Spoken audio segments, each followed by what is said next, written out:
ओम नमोर्यंताणं नमो सिद्धाणं नमो आर्याणं नमो वज्रायणं नमो लोहे सवसावणं मंगलम भगवान वीरो मंगलम गौतम गणी मंगलम कुंद कुंदार्यो जैन धर्मोस्तु मंगलम ओंकार बिंदु संयुक्तम नित्यं जायन्ति योगिनां कामदं मोक्षदं चैव ओंकाराय नमो नमः। अहोपकार जिनवरनो कुंदनो ध्वनि दिव्यनो चीन कुंद ध्वनि आप्या अहो आ गुरु काननो तुझ ज्ञान ध्यान नो रंग अमया दर्श रहो ओ शिव पद तक तुझ संग माता आत।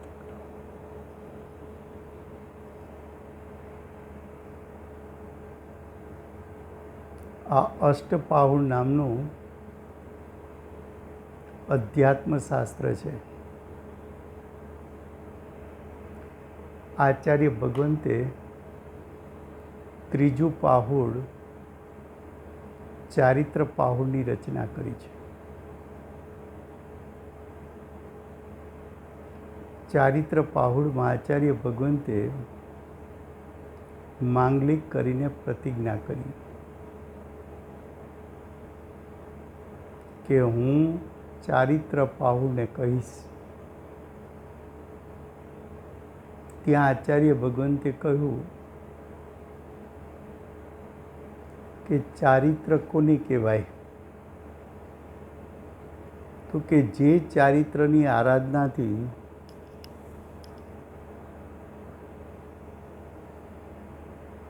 મોક્ષની પ્રાપ્તિ થાય, નિર્વાણની પ્રાપ્તિ થાય, સિદ્ધ પદની પ્રાપ્તિ થાય, તેને અમે ચારિત્ર કહીએ છીએ.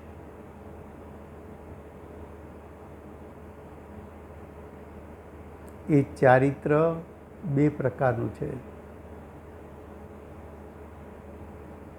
સમ્યક ચરણ ચારિત્ર અને સંયમ ચરણ ચારિત્ર.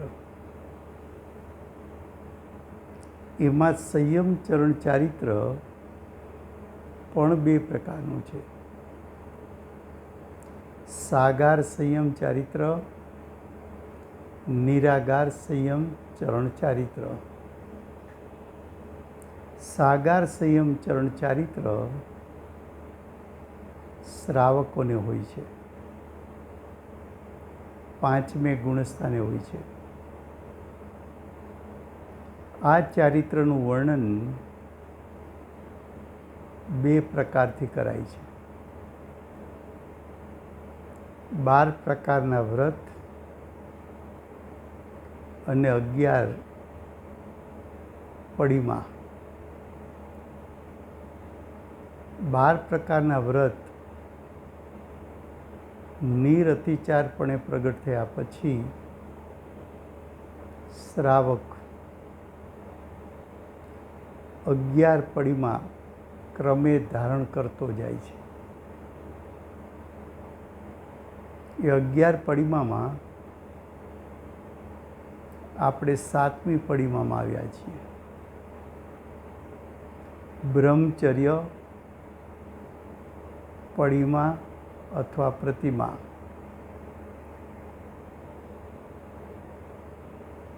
રત્નકર્ણ શ્રાવકાચાર શ્લોક 143 છે.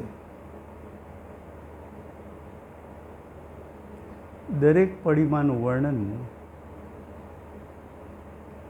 નિશ્ચયપૂર્વક વ્યવહારથી કરવું છે. આત્મામાં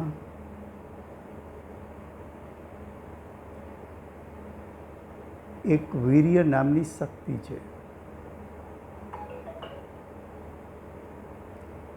આત્મામાં અનંત શક્તિમાં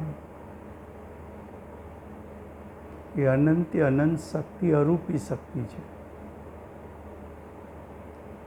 કારણ કે આત્મા પોતે અરૂપી છે. એ આત્માની અનંત અરૂપી શક્તિમાં એક વીર્ય નામની અરૂપી શક્તિ છે.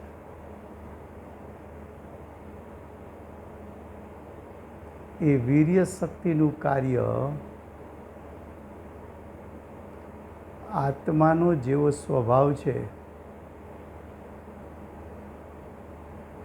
એને અનુસરણ કરીને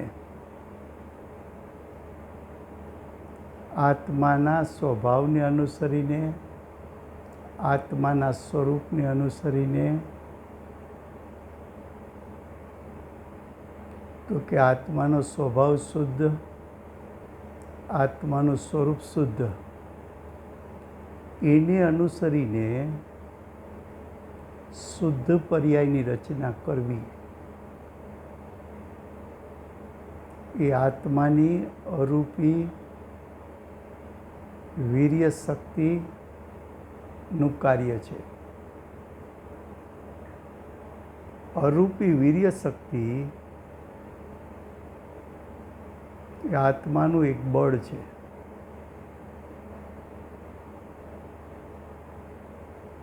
આ શક્તિ છે ત્રિકાળ.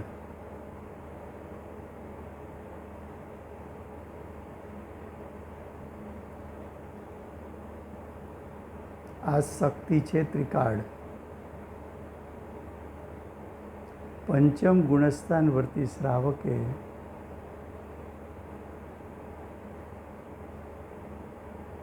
સમ્યક દર્શન સમ્યક જ્ઞાન સહિત દેશ ચારિત્ર નિરતિચારપણે પ્રગટ કર્યું છે. એ સમ્યક દર્શન જ્ઞાન અને દેશ ચારિત્ર એ આત્માના સ્વરૂપને અનુસરીને પ્રગટ કર્યું છે. એ આત્માની શુદ્ધતા છે. આવા સ્વરૂપની રચના વીર્ય શક્તિના કારણે સ્વભાવમાં રહેલું શક્તિરૂપ સામર્થ્ય વર્તમાન પરિણામમાં પ્રગટ થયું. આત્મામાં શક્તિરૂપે શુદ્ધતા હતી. એ શુદ્ધતા વ્યક્ત કરવી એ વીર્ય શક્તિનું કાર્ય છે. આવી વીર્ય શક્તિ જેવી બીજી અનંત શક્તિઓ શ્રાવકને શુદ્ધતા રૂપે પરિણમી છે. આત્માની અનંતે અનંત શક્તિ એણે પોતાનું શક્તિરૂપ સામર્થ વર્તમાન પરિણામમાં પ્રગટ કર્યું.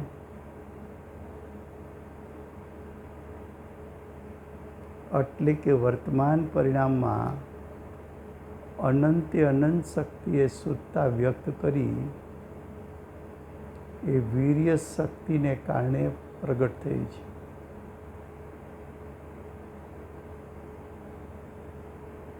આવા આત્માની વીર્ય શક્તિવાન અને એ શક્તિનું શુદ્ધ પરિણમન કરનાર શ્રાવક એને બાહ્યમાં શરીર છે. 5 ઇન્દ્રિયો છે. એમાં એક સ્પર્શેન્દ્રિય છે.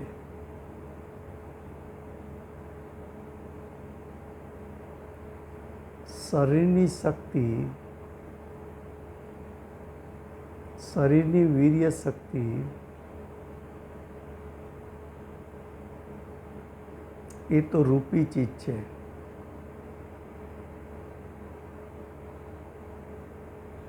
એ રૂપી ચીજનું સ્વરૂપ જ્યાં જોયું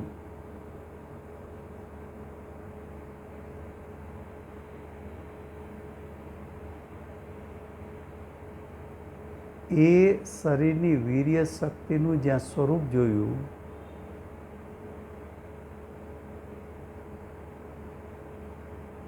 તો એ સ્વરૂપ કેવું છે? તો અન્વયાર્થમાં લખ્યું છે, આપણે ટીકા વાંચીએ. ટીકામાં લખ્યું છે, કામ સેવનથી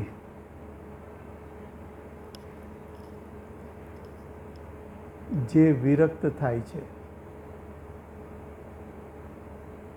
એટલે કે પાછો ફરે છે, શરીરની આવી ક્રિયાઓથી પાછો ફરે છે, તે વ્યવહારથી બ્રહ્મચારી કહેવાય છે. શરીરથી બ્રહ્મચર્યનું પાલન કરનારો કહેવાય છે.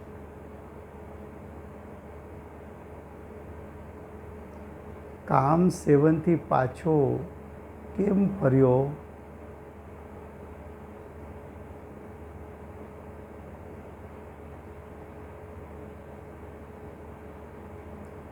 તો કે શરીરની આવી શક્તિ જેને જોઈને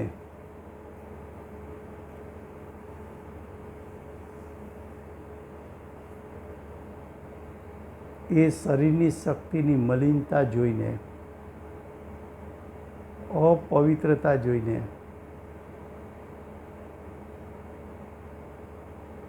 જેની ઉત્પત્તિનું સ્થાન જોઈને, મળમૂત્ર આદિને જોઈને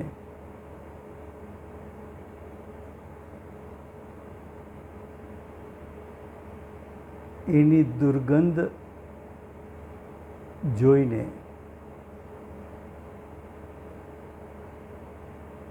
ગ્લાનિયુક્ત ભાવ ઉત્પન્ન થવાથી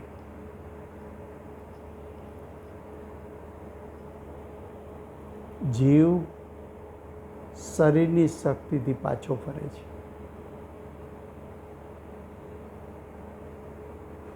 અને શરીરની આવી શક્તિથી પાછો ફરતા શરીર સંબંધીના સંબંધો એનો ત્યાગ કરે છે.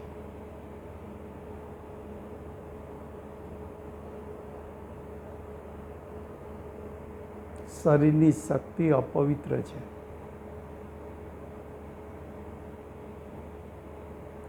દુર્ગંધયુક્ત છે, ગ્લાનિયુક્ત છે.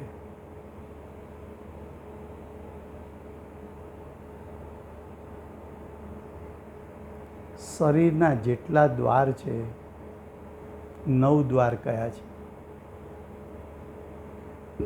2 આંખ, 2 કાન, નાકના 2 દ્વાર, મુખ, મળમૂત્રનું દ્વાર અને વિષ્ટાનું દ્વાર.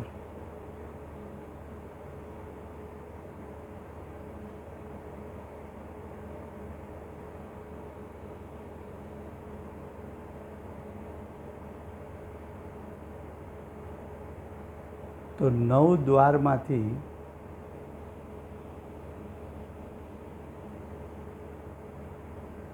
જે પ્રવાહીઓ નીકળે છે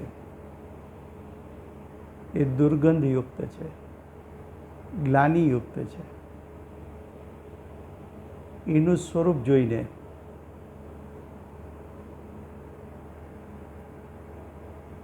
જ્ઞાની સ્ત્રી સંબંધીના સંબંધોને ત્યાગ કરીને શરીરથી બ્રહ્મચર્ય પાડે એ વ્યવહાર ચારિત્ર છે. નિશ્ચય ચારિત્ર તો આત્માની અરૂપી જે શક્તિ છે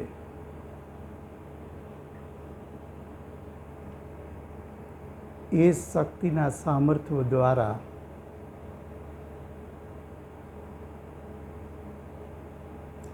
આત્માના સ્વભાવમાં રહેલું પરિપૂર્ણ શુદ્ધ શક્તિરૂપ સામર્થ્ય એને વર્તમાન પરિણામમાં પ્રગટ કરીને અતિન્દ્રિય જ્ઞાન અતિન્દ્રિય સુખનો ભોગવટો કરનારો શ્રાવક શરીર સંબંધી ભોગો ખરેખર તો દુઃખદાયક છે, આકુળતાના આપનારા છે, એવા શરીર સંબંધો એનાથી નિવૃત્ત થઈને પાછા ફરીને જ્ઞાયક સન્મુખ થાય છે. તો બ્રહ્મચર્ય પ્રતિમાનો ધારક શ્રાવક જ્ઞાયક સ્વભાવની મર્યાદાથી બહાર જતો નથી.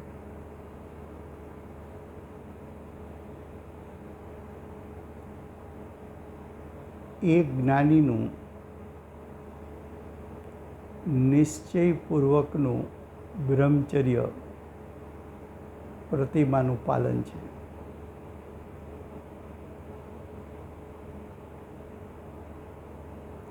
સ્વભાવથી વિચારીએ તો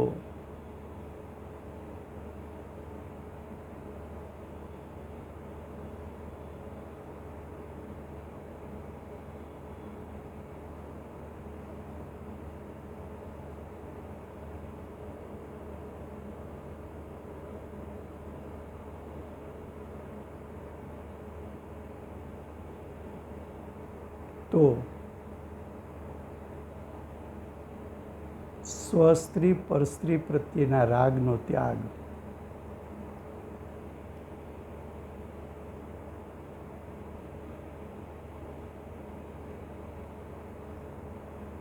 અશુભના ત્યાગથી વિચારીએ તો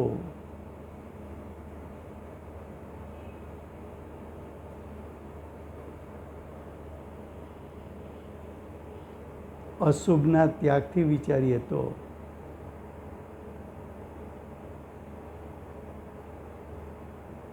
સ્વસ્ત્રી કે પરસ્ત્રી પ્રત્યેનો ભોગવટાનો ભાવ કરવો એ અશુભ ભાવ છે.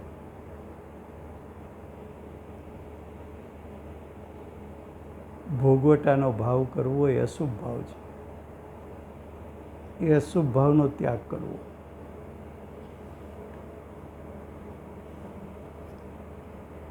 શરીરની ક્રિયાથી વિચારવામાં આવે તો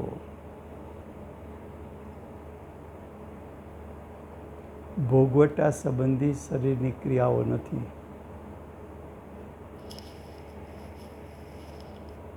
ખરેખર તો બ્રહ્મચર્ય પ્રતિમાધારી જીવ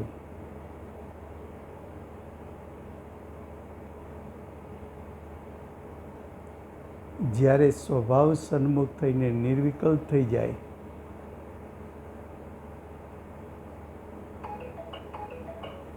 ત્યારે તો બાહ્ય ભોગવટાનો ભાવ ઉત્પન્ન થતો નથી.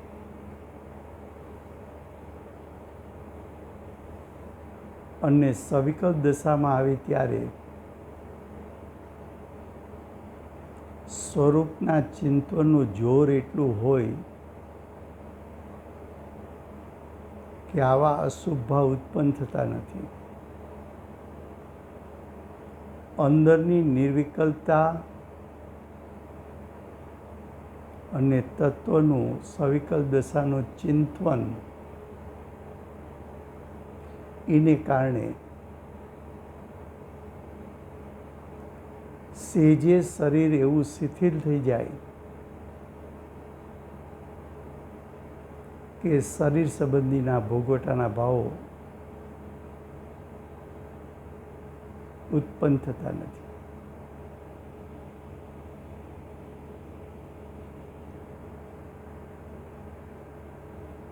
સાતમી પ્રતિમાનો ધારક એટલે કે બ્રહ્મચર્ય પ્રતિમાનો ધારક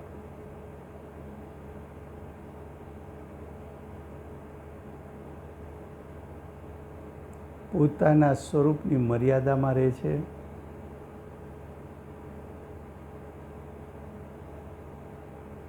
શુભ ભાવની પણ મર્યાદામાં રહે છે,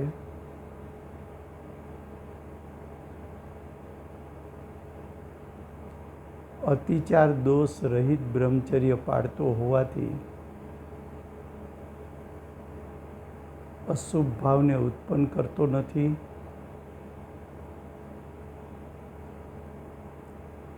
શરીરની શિથિલતાને કારણે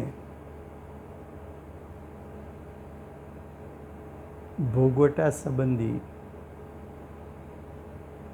ભાવ કે ક્રિયા સહેજે જોવા મળતી નથી,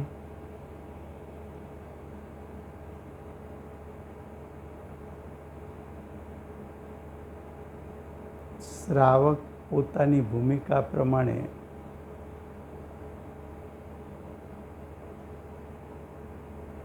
પોતાની કે ધર્મની નિંદા ન થાય એવું નિંદનીય કાર્ય એમના જીવનમાં જોવા મળતું નથી.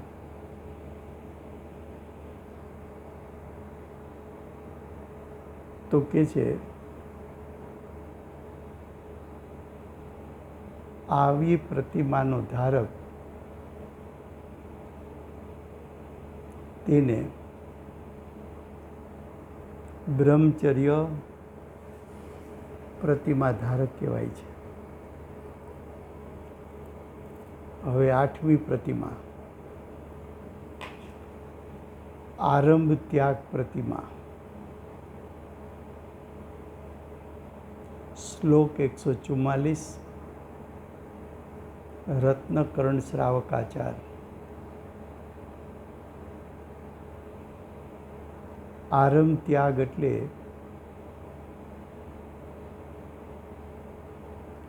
બાહ્યની પ્રવૃત્તિઓ, વ્યાપાર આદિ એની પ્રવૃત્તિઓ એવી ન હોય કે જેને કારણે જીવ હિંસાનું કારણ બને. તો આરંભ ત્યાગ પ્રતિમાધારી એનું લક્ષણ રત્નકર્ણ શ્રાવકાચાર. એનો અન્વયાર્થ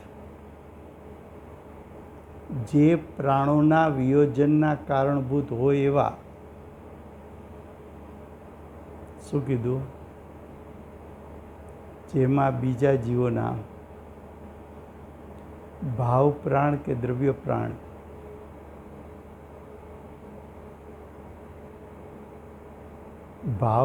કે દ્રવ્ય પ્રાણ એને ઈજા પહોંચે. પ્રાણ બે પ્રકારના, ભાવ પ્રાણ અને દ્રવ્ય પ્રાણ. ભાવ પ્રાણ છે એ જીવના પ્રાણ છે, દ્રવ્ય પ્રાણ એ શરીરના પ્રાણ છે. ભાવ પ્રાણ અને દ્રવ્ય પ્રાણ બે વચ્ચે નિમિત્ત નૈમિત્તિક સંબંધ હોવાથી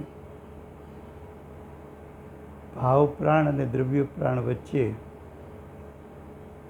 ઉભયબંધ વર્તે છે. ભાવ પ્રાણ છે એ જીવની જીવત્વ શક્તિનું કાર્ય છે. જીવત્વ શક્તિ ત્રિકાળ છે. એનું પરિણમન અનાદિથી અનંતકાળ પ્રતિ સમય થાય છે.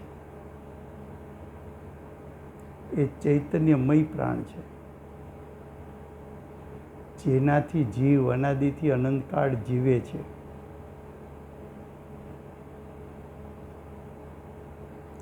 દ્રવ્ય પ્રાણ એના ભેદ પાડો તો 10 પ્રકાર છે. 5 ઇન્દ્રિય,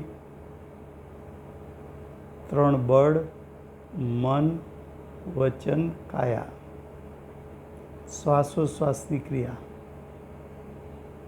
અને આયુ કર્મ જેનાથી જીવ અને શરીર પરસ્પર બંધાયેલા રહે. ક્યાં સુધી? આયુકર્મ સુધી. આયુકર્મ પૂર્ણ થાય, જીવ શરીર છૂટા પડે.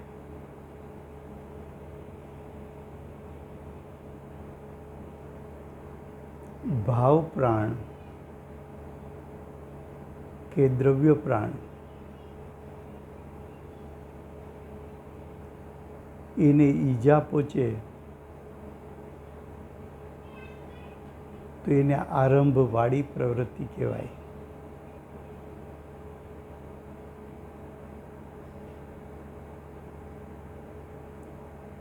તો શ્રાવકનો જીવ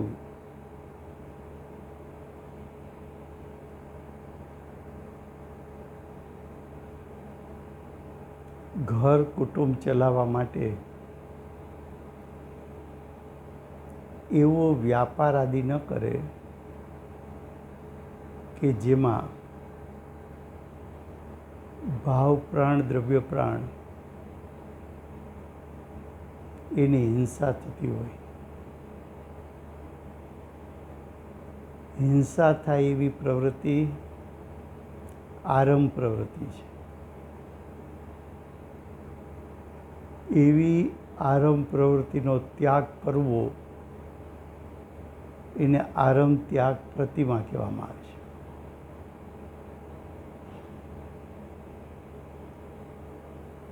તો જુઓ, નિશ્ચયથી તો જીવ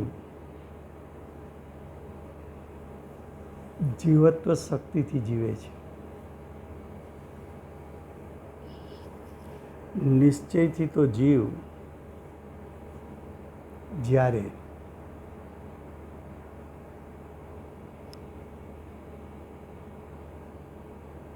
જ્ઞાયકનો આશ્રય લે ત્યારે અનંતે અનંત શક્તિ આંશિક શુદ્ધ થાય છે. એ અનંતે અનંત શક્તિ જે આંશિક શુદ્ધ થઈ ત્યારે જીવત્વ શક્તિનું પરિણામ પણ શુદ્ધ પ્રગટ થાય છે. એ ખરેખર નિશ્ચયથી આરંભ ત્યાગ પ્રતિમાધારી છે. વ્યવહારથી જોવા જઈએ તો પંચમ ગુણસ્થાન વર્તી શ્રાવક જે આરંભ ત્યાગ પ્રતિમાધારી છે, નિયમપૂર્વક પ્રતિમાનું ધારણ કર્યું છે, એવો જીવનો વ્યાપાર કે નોકરી, ખેતી કરવી, ખેતી કરવાથી અનંત જીવોની હિંસા છે. ક્યારેક છાપામાં વાંચીએ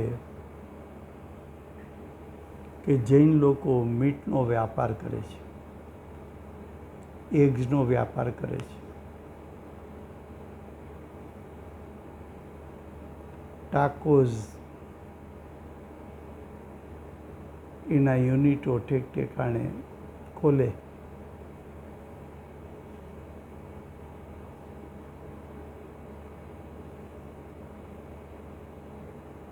પંચમ ગુણસ્થાની શ્રાવક આવા આરંભ કાર્યોથી વિરક્ત થયો છે.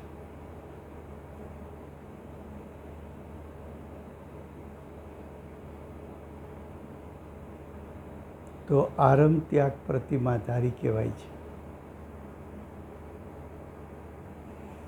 હવે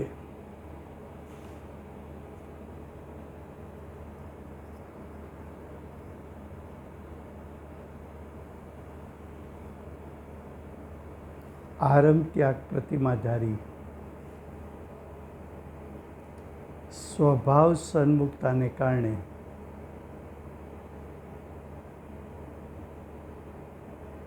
જીવ હિંસા તો કરતો નથી, પણ જીવ હિંસા કરવાના ભાવ પણ એને ઉત્પન્ન થતા નથી. માટે શ્રાવક આરંભ ત્યાગ પ્રતિમાધારી છે.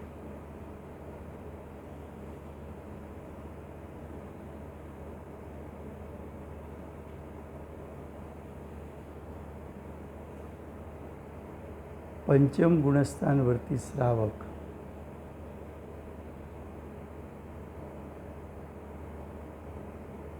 ખેતી આદિનો વ્યાપાર કરવાનો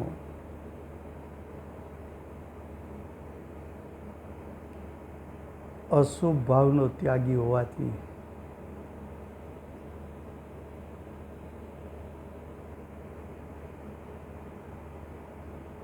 આવા વ્યાપારનો નિયમપૂર્વક ત્યાગ કરે છે.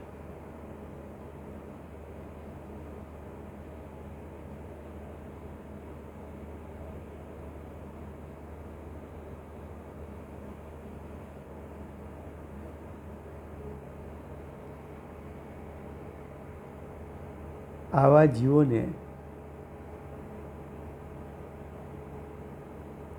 શરીર આદિની ક્રિયા તરફથી જોવા જાવ તો પણ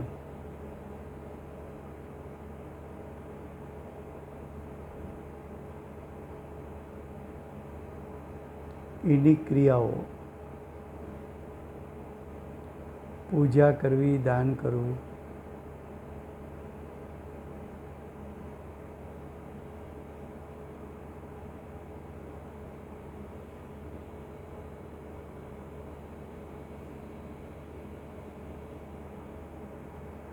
બાહ્ય ત્યાગ તરફથી જોવા જાઓ તો જે સાધનોથી જીવ હિંસા થાય છે એવા સાધનોનો પણ એને ત્યાગ વર્તે છે.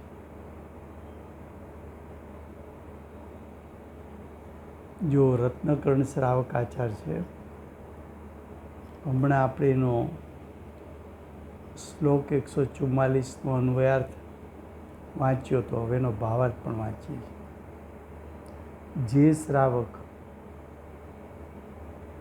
જીવ હિંસાના કારણભૂત શું કહ્યું, જેમાં જીવ હિંસા થાય એવો વ્યાપાર ન કરે. ખરેખર તો નામધારી જૈનને પણ બહુ પ્રકારની જીવ હિંસાઓ વાળો કોઈ વ્યાપાર હોતો નથી.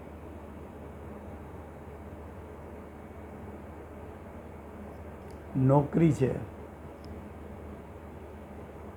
ખેતી છે, વ્યાપાર છે, એ આરામના કાર્યનો ત્યાગ કરે છે.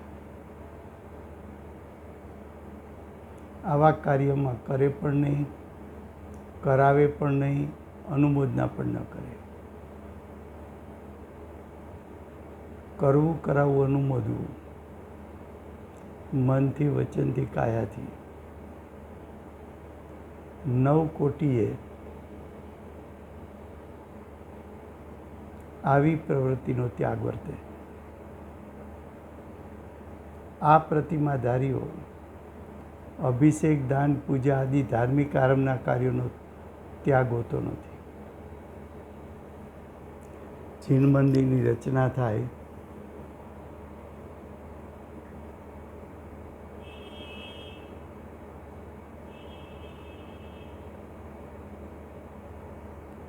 મોટા વિધાનો, પૂજાના મોટા વિધાનો થાય, પંચકલ્યાણકો થાય, મંદિરોના શિલાન્યાસ થાય, શાસ્ત્રોની રચના થાય,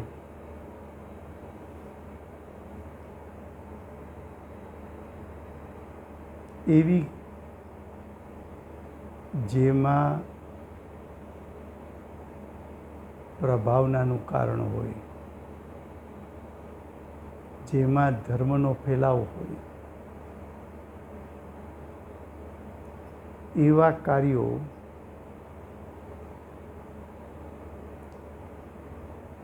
જ્ઞાની કરે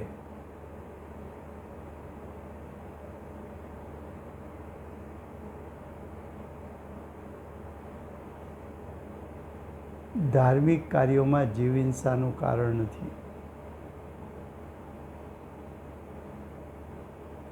કદાચ અલ્પ જીવ હિંસા હોય,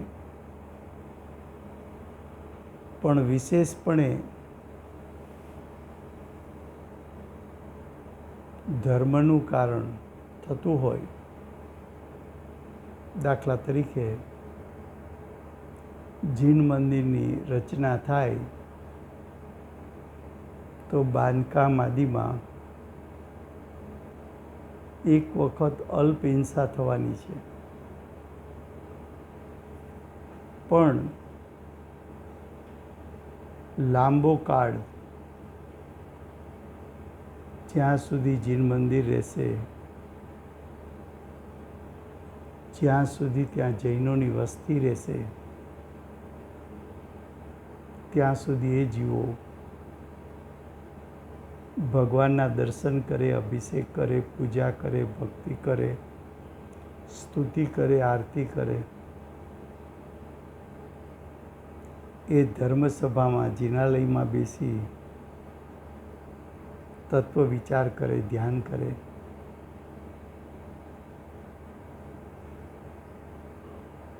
તેવા ધાર્મિક કાર્યો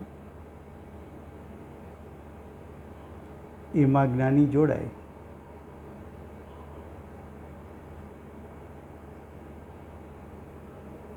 પૂજ્ય ગુરુદેવ તો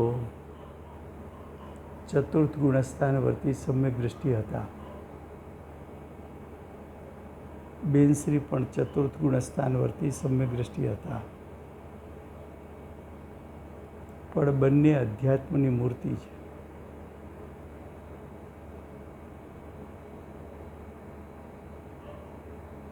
એમના બાહ્ય કાર્ય જુઓ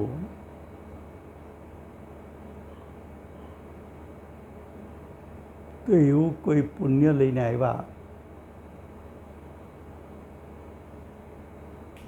કે જે સદ્ધર્મ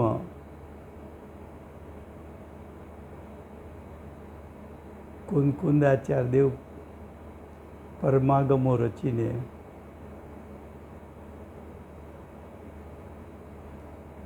જીવોના હિત માટે ઉપદેશ પરમાગમો દ્વારા આપીને ગયા. એ સિદ્ધાંતો ઉપર ચાલતું શાસન લગભગ મૃતપાય થવાની અણી હતું. એવા કાળમાં પૂજ્ય ગુરુદેવે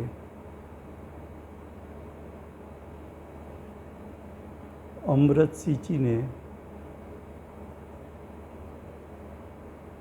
શાસનને જીવંત કરીને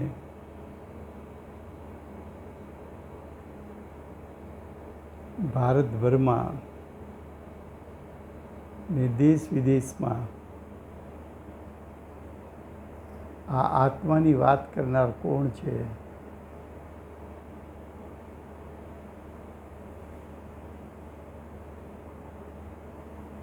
આ જીવ અને શરીર જુદા છે એમ કહેનારો કોણ છે?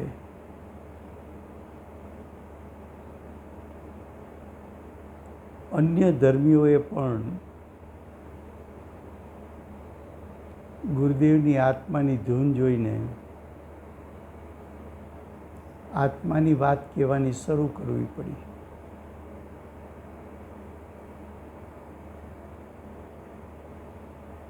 તો આવા કાર્યમાં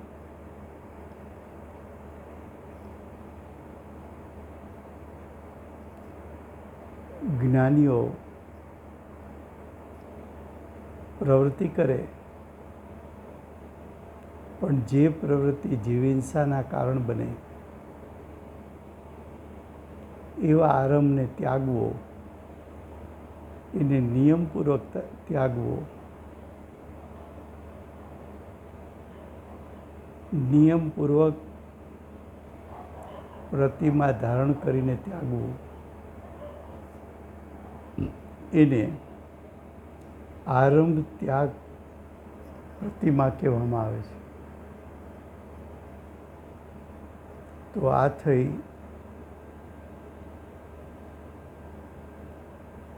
8મી પડીમાં. હવે 9મી પડીમાં છે એ પરિગ્રહ ત્યાગ પડીમાં. એ પરિગ્રહ ત્યાગ પડીમાં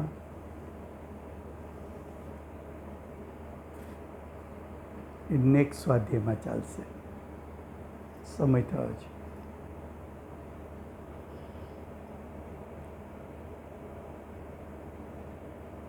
અનંત ચતુષ્ટયના ધારક અને આત્માની સીમામાં રહેનાર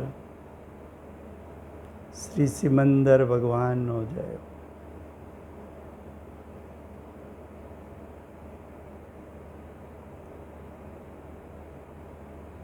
અંતરંગ બાહ્ય બ્રહ્મચર્ય પાળનાર ભગવત શ્રી કુંકુંદાચાર્ય દેવનો જય.